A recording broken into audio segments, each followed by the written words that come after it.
So, my girlfriend and I got a motel for 2 nights. It was not the best motel, and not on the best side of town, but it was cheap, so it worked out for us.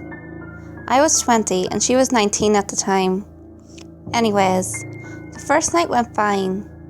However, the second night, things started to get strange. At about midnight, there was a bang on our door. I looked out the peephole to see a scraggly looking shorter white man standing outside my door, with jeans on and no shirt. My first thought that this guy was probably on drugs or something, and was probably banging on everyone's door for whatever reason. Whatever, I'm tired. Time to go to sleep. Then about 2 a.m, as my girlfriend and I are starting to fall asleep, I think I hear the man say something outside. "You and your girl are going to die tonight." Now, I tried to trick myself into thinking that I didn't really hear this. I mean, why would some random stranger say this? How did he even know I had a girl in the room? Had he been watching us earlier? All these thoughts were going through my mind while my girlfriend is asleep. Her name is Jane. I don't want to disturb her, but at this point I am feeling pretty nervous, so I nudge her awake. I say quietly, "I think this guy is still outside." She is half asleep and thinks I am being paranoid.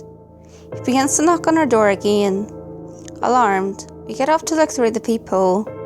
This time, he is standing in front of our door, but looking the opposite direction, with his hands behind his back. Almost paramilitary-like. I began calling the police from the motel phone. Jane thought I was overreacting, but I was too afraid not to call. I told the police about the man, and they said they would send somebody out. I called the lobby and told them as well, but they said they couldn't do anything, and I should call the police. Sure enough, about 10 minutes later, actually a pretty decent response time, a police car rolls through the parking lot. Then they leave. What the fuck? They must not have seen the guy. Great. Now this guy starts talking more craziness outside. He says stuff along the lines of, "Man, you called the cops? You're a fucking pussy, man. I'm gonna kick your ass." But he stopped shortly after, and we didn't hear anything from him for another 10 to 15 minutes. Then again, outside, I hear him say, "You and your girl are gonna die tonight." Jane heard him as well this time, and she was instantly on my level of terrifiedness.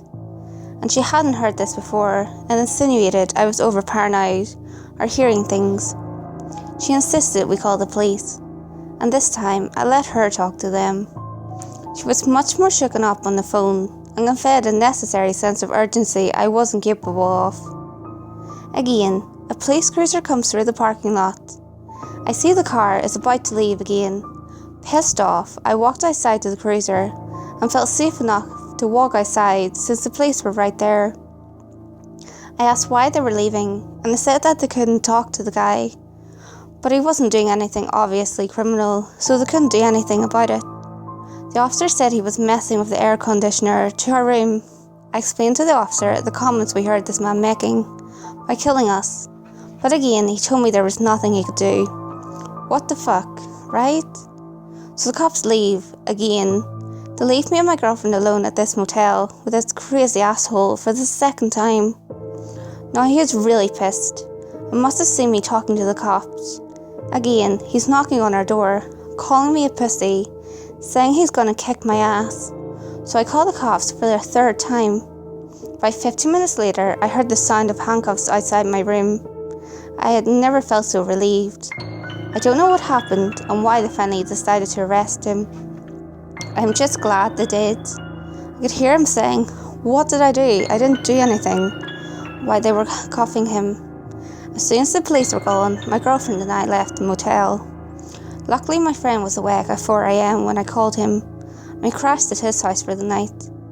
When we were pulling out of the motel parking lot, I could see the man in the back of the police car looking at me. The deadest look I've ever seen. There's a crazy tweaker outside the motel. Hey guys, if you enjoyed this video, give it a thumbs up and share it with your friends. You can also leave a comment below. All feedback, good or otherwise, is always appreciated. If you have any creepy stories of your own, or have any topics that you would like me to cover, feel free to send them in via any of my social media. You can find all links to my social media in the description below. Until next time guys, make sure you lock your doors, stay safe, and I'll see you next video.